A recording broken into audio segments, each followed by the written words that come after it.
Hello Harmony Cultivators. Today we're going to be diving into late summer foods and which ingredients we should be incorporating to live more in harmony with the seasons and which ones we should leave behind for another day. In my late summer conduct video, which I will go ahead and link, I discussed that late summer is connected to the stomach and spleen meridians and issues such as dampness, worry, poor concentration, and feelings of being overwhelmed. But did you know that you can actually eat specific foods to strengthen your stomach and spleen that will help lessen some of these issues? So the stomach and spleen are related to digestion in both Western and Eastern medical terminology. However, Chinese medicine does not look at these organs on a literal or physical level as we do in the West, but actually more on an energetic level. So this is just something to keep in mind throughout my videos.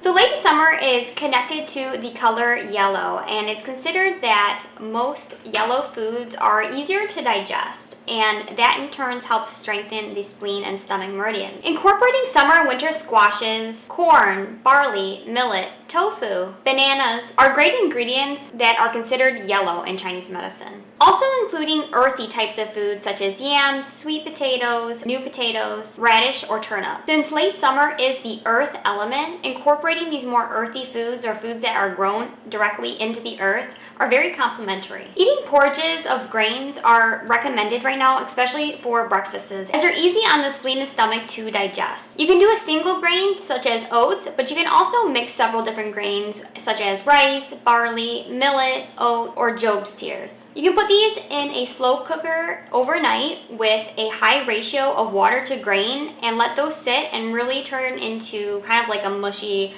breakfast cereal. These also help build qi in blood, which gives us more energy, vitality, strength, and also helps to uplift our mood. The flavor of the stomach and spleen is considered sweet.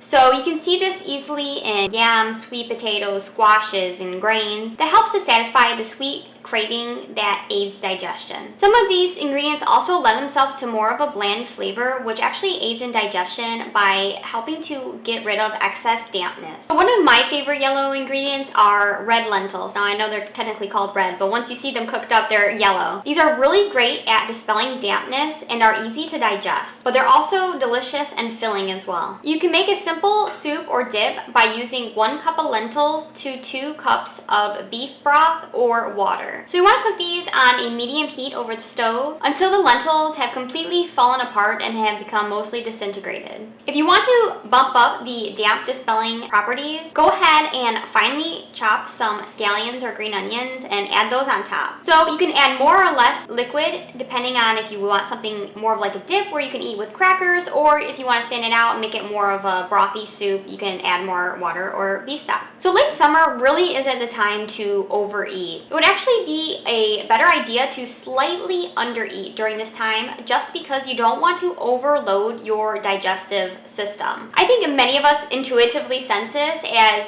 with the heat and the dampness, and the humidity, we really oftentimes don't feel like eating a whole lot, certainly not a 10-course meal. Overeating at this time will cause dampness and a sluggish digestive system, which in turn leads to undigested food in our systems and holding on to water weight, which can turn into swelling or sores. And dampness is especially hard to get rid of during this season because it is the season of late summer and digestion.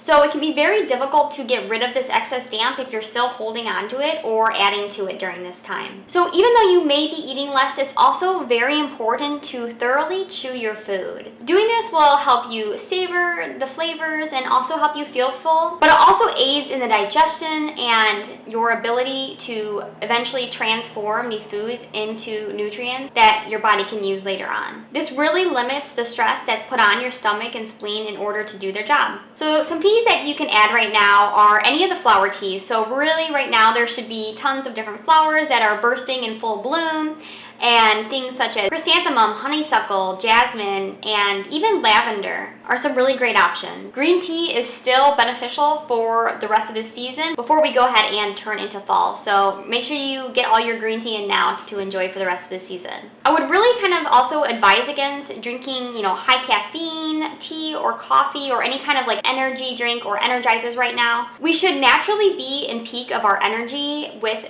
the season and also in our own energy levels. So trying to really max that out beyond what our body is producing right now is going to quickly eat into our stores for the fall and winter. Even though we're kind of at this peak, we're looking into the future a little bit, and we need to remember that we're going to need to start reserving our energy and reserving everything that we've harvested, right? And really try to maintain that so we can go into the fall and the winter seasons still with good energy levels for those times. Continuing with those high levels of caffeine or energy drinks is going to push out too much yang or too much energy. When we try to keep pushing this peak of summer mentality of high activity when our bodies cannot actually sustain it or naturally supply it, will not only just leave us feeling burnt out, but also hinders our immune system. But doing this same thing for years on end eventually leads to very severe or quick dis-ease and disharmony that can be irreversible. If you'd like to know more about late summer, how we should be acting, what types of food we should be incorporating, make sure you check out my late summer blog. I'll put the link below. I'm also always posting more food, ingredients, and energetics on my Instagram and Pinterest, so make sure you're following me over there as well for more out-of-the-box Chinese medicine tips. Thanks for watching.